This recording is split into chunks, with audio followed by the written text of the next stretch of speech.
Gratitude is much more than a verbal expression of thanks. Action expresses more gratitude than speech. And so that really came to mind when I was thinking about our speaker. She has a son in first grade, Connor, and a daughter in third grade, Sophia. Her husband is Dad's Club president.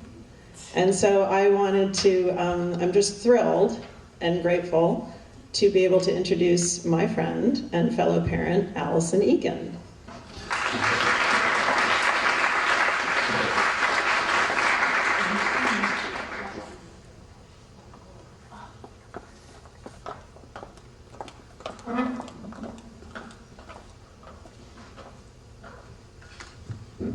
I wasn't expecting to start crying so early.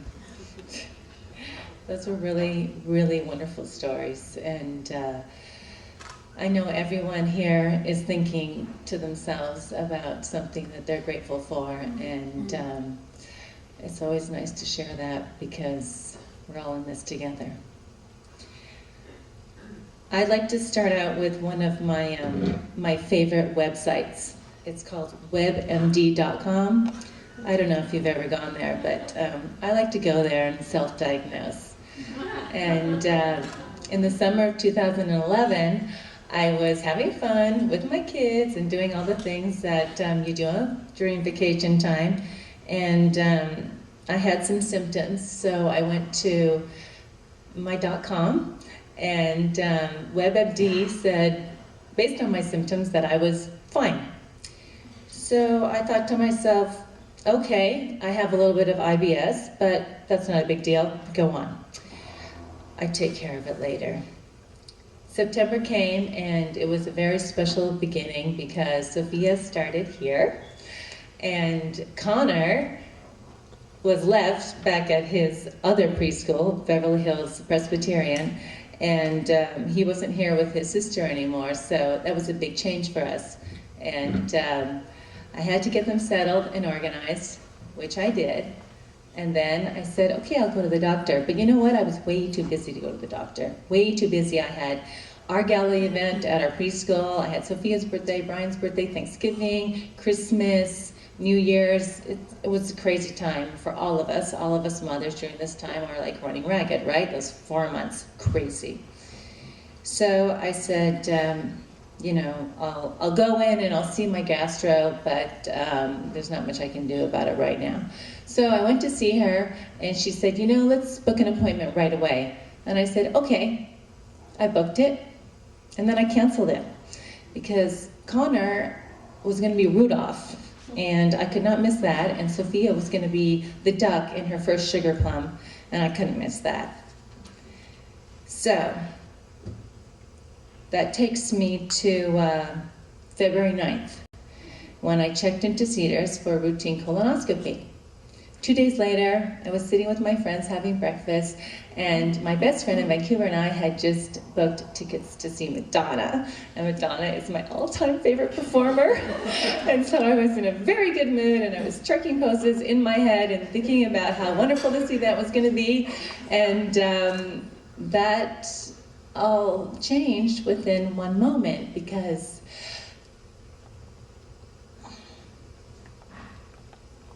at around 2 o'clock, my doctor called me, and she said she needed to see me, and I said, okay, when's a good time? And she said, now. And I said, like, right now? She said, yes. And I remember my heart starting to beat really fast, and I asked her instinctively, am I gonna die? She said, no, but it's not good, and I need to see you right now. So I organized the children, made sure they were taken care of, and drove to my doctor. Not really remember any part of that. And I was walking, and I kept thinking in my head, because I'd seen all these prison movies. I mean, not that I want to watch a lot of prison movies, but I'd seen some prison movies, and I heard the phrase dead man walking. And I kept thinking to myself, oh my gosh, am I the dead man now walking? Am I that person?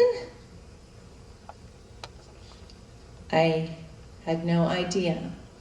As I went into my doctor's office, sat on the edge of the table with my knees hanging over like a little child, my doctor took her hands, put them on my knees, and before she had a chance to talk, imagine that, I said to her, "I have cancer."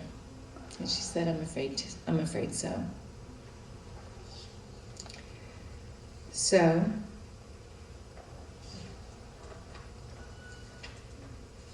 Monday morning, I was diagnosed with stage 3 colorectal cancer, which is a nice way of saying rectal cancer, which is a nice way of saying ASS cancer, which is how my friends and I fondly refer to it.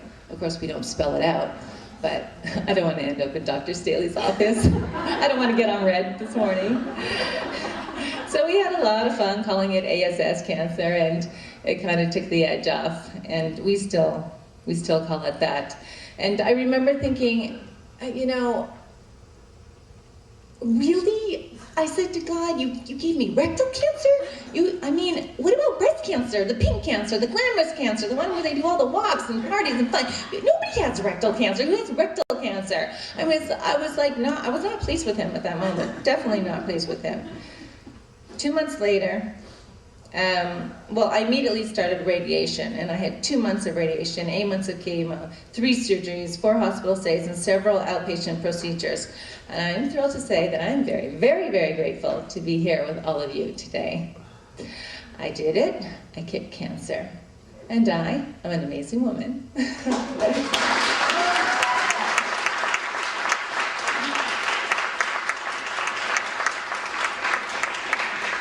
Thank you. And Sue Harper is also an amazing woman. She's my comrade.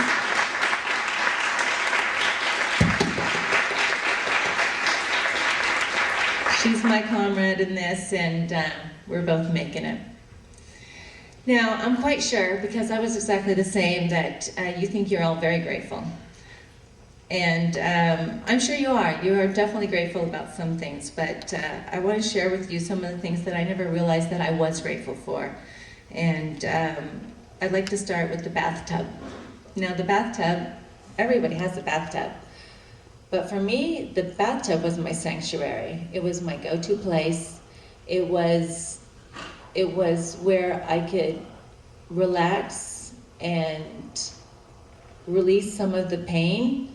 And I would feel very comforted there, very safe. I would take a bath 1, 2, 3 times a day, and Brian would always be asking, "Are you okay in there?" You're like, yes. I learned to meditate in the bathtub, and it was not on purpose. It just happened. It happened spontaneously. I'm Catholic, and I like my classics, so I was alternating between the Our Father and the Hail Mary, and I would just say those prayers over and over. And all of a sudden, I went to this space, this place, and everybody describes it differently, but I like to describe it as clear. It wasn't black, it wasn't white, and it wasn't gray. It was just clear. And in this space, I was healthy, and I was happy, and I was not in pain. And it was magical. I know it sounds bizarre, but it was really an amazing experience. And so I would go to the bath when I was really frustrated with the whole situation, or very sad about it, and I would sit in my bath, and I would go to my clear space. So I'm very grateful for my bath. Also, hot water. We think that everybody has hot water. You know what? They don't. Hot water is a luxury. And not only do we have hot water, but we have lots of hot water. We have endless amounts of hot water. And I can remember sitting thinking in my bathtub as I kept on putting the hot water on in my hour-long tub stays, that there were people in this country going through similar things that didn't even have hot water, that didn't even have a bathtub. I never thought I'd be grateful for a bathtub before, but there I was. I had headaches almost migraines that lasted for a full week. But I had medication to help me through. I suffered from a severe aversion to anything that was cold. My hands were almost useless, but I had hot pocket packs to warm them, and I had mittens that I wore all year long. I was grateful for mittens. Never thought I'd be grateful for mittens. I could not drink anything cold, but I had hot ginger tea and chicken noodle soup that allowed me to swallow without too much pain. This is a big one. I had the option to receive chemotherapy. A lot of people do not have that option. It's a gift. Even though it almost kills you, it is a gift. And I fought it in the beginning. One of my friends said to me after I ended up in the hospital, she said, Allyson, you have to embrace the chemo. And a switch flipped in my mind at the moment, and I said, you're right. And from that moment on, I was much better. I was able to deal with it. I was able to cope. I was able to live my life without being in dire straits. So I'm very grateful that we have this amazing medical system, and we can receive treatments like that. I was referred to a counselor, and I'm very grateful for him because he helped me to come to terms with what I was going through and to deal with my own mortality. That's a big deal. And I had a husband, still have him, who had a great medical plan. Now think about when you're in your 20s and you're looking for a husband, you don't think to yourself, I wonder if he has a really good medical plan. But it's important, and I got treated by the best surgeons, doctors, nurses, and hospitals, and I'm grateful. So many flowers were sent to me. I couldn't smell them because I lost my sense of smell, but I could, of course, admire their beauty, and I enjoyed having them around me. I lost my appetite, and I lost lots of weight, but I kept my Jordache jeans from the 10th grade, and I could fit into them. So as I'm like very sick, I'm putting on my Jordache jeans going, look, I can fit into my Jordache jeans. It was a good moment. I like that moment. My skin was dry, but I had lotion. My back ached, but I had a heating pad. My body shivered, but I had blankets. I could not sleep, but I had Ambien. And I had lots of tears, but plenty of tissues. Not only tissues, but the kind with the added lotion. So that was a blessing. Hours and hours of laying around doing nothing because I couldn't sleep during the day. But I got to know Oprah, and I got to know Dr. Phil. And I got to know a lot of people who inspired me, and I got to know spiritual leaders that I never knew about before. I watched Michael Phelps from my hospital bed as he won medal after medal after medal. And though I could barely move or make it to the bathroom without help, I remember thinking to myself, if he can do that, I can do this. I could not contribute to the community, but the community took care of me. This included Brian's extended family as well as my own. And this was really something. From the people I considered to be acquaintances to my inside circle offered help. I witnessed so many random acts of kindness that I was often left speechless. And you know, for me, that's very rare. I experienced humanity at its highest level, and that was a wonderful gift. I have over 100 thank you notes to write, but thank God I have someone to thank. And I was not able to spend much time here up at Berkeley Hall, but Berkeley Hall made sure that I was not forgotten. And after my first surgery, Sophia was upset because I couldn't make the primary picnic. And Brian said, if I get you a wheelchair, will you come? It was my first day back from the hospital. So Natalie Miller provided my wheelchair, and Brian wheeled me in. I sat there like the Godfather down on the picnic, and everybody came and talked to me, and it was really something. And Berkeley Hall did so much for my family. the teachers and the faculty and all the parents. You took care of our children, you brought us food, you gave us gifts, you checked in on us constantly, you prayed, lots of prayers, and that was really amazing. My best friend that I mentioned before, we've known each other for 34 years. She came out 3 times. And I never thought I'd be thankful for planes or pilots. But she wouldn't have been able to come without that. And the last time she came, we went to see Madonna. And I was going through chemo then, but we went to see Madonna. I was not going to miss a match. A couple more things I want to share with you. I'm grateful for Helen Reddy because she wrote I Am Woman. And I'm grateful for Kelly Clarkson because she wrote Stronger. And both of those were theme songs that helped me get through, that I would sing to myself or play when I was a little low.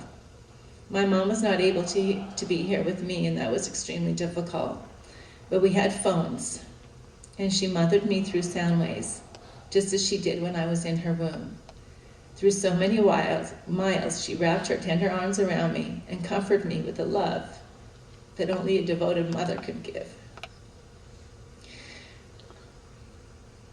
My first treatment, I didn't feel much until the 4th day. On that day, I called Brian and I said, I can't take care of the children.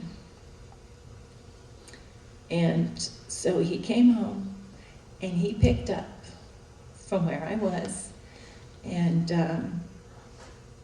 it was awesome. There are very few men that can actually do what Brian did. He had so many responsibilities, from the children to the medical bills and everything in between.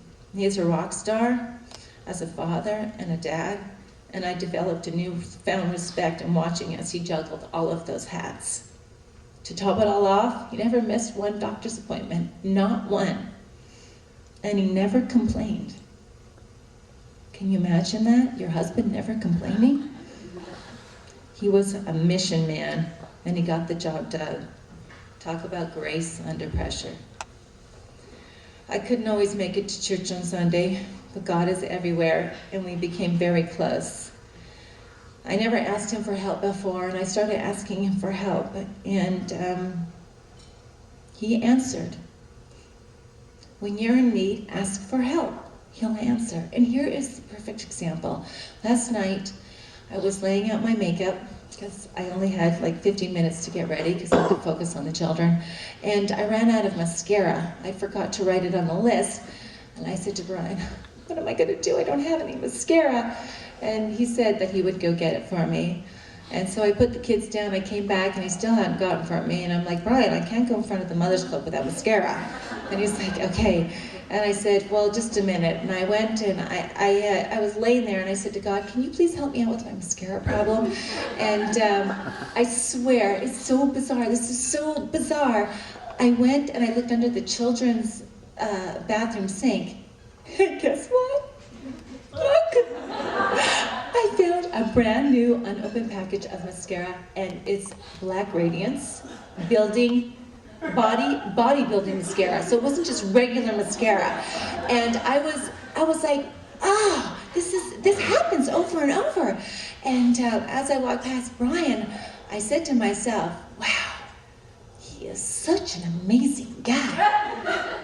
Talking about God. And Brian says to me, who are you talking about? I said, never mind, he's way out of your league. I like to finish up with the 2 most amazing blessings that God has gifted me with. And you all know who I'm talking about, Sophia and Connor. The moment I realized the luxury of being able to live a long life side by side with my children was not guaranteed, was the moment I understood the significance of every waking moment and the frailty of our existence. My children gave me hope, motivation, a reason, unconditional love. Sophie and Connor saved my life, literally. Without them, I am empty. They are my life support, and there are no words to explain how grateful I am to be here and to be their mom. And I know all of you understand that because we're all mothers. Gratitude is being thankful for what you have, because what you have is truly all you need.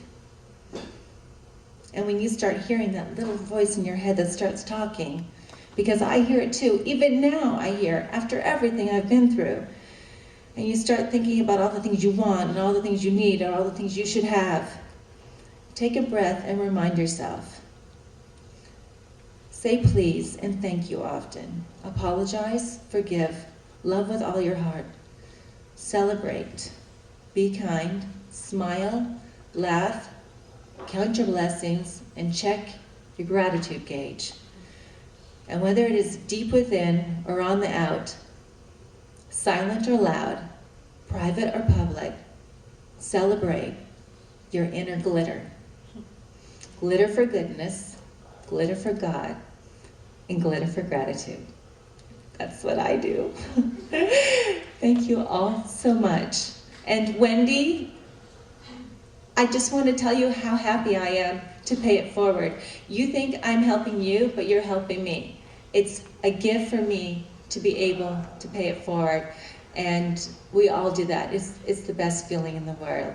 So today is about gratitude, and I am grateful. And thank you, Allyson, for letting me speak.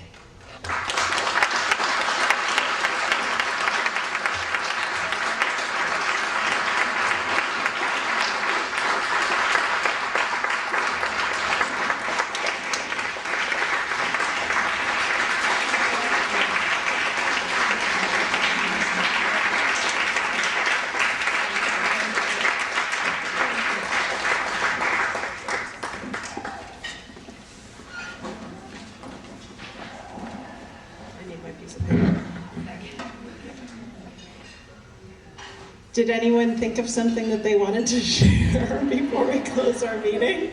I don't want to limit anybody from expressing gratitude. No? Or maybe like Allyson said, maybe sometimes it's silently that we're expressing gratitude. So in closing, I just thank you so much, by the way.